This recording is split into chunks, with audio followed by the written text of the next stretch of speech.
யோகா மற்றும் தியானத்தை யார் உருவாக்கினர்? 1. யோகா.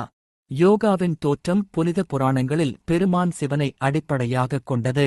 சிவன் ஆதி யோகி, முதல் யோகி என்றும் ஆதிகுரு, முதல் குரு என்றும் கருதப்படுகிறார். சொல்லப்பட்டது போல் சிவன் தனது யோக அறிவை சப்தரிஷிகளுக்கு 7 முனிவர்கள் இமயமலையில் கொண்டு செல்லினார்.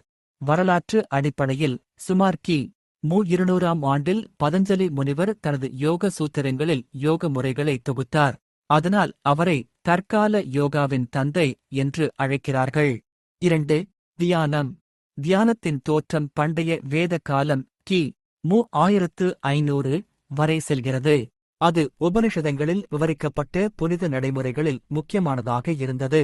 சித்தார்த்தர், புத்தர் சுமார் கி. மு. 500இல் தியானத்தை விரிவுபடுத்தி விபாசனா போன்ற மெய்மறந்த ஒழுங்குகளை கற்றுத்தந்தார். யோகா மற்றும் தியானம் இரண்டுமே மனம், உடல் மற்றும் ஆன்மாவுக்கு சமநிலை கொண்டு வர உதவுகின்றன.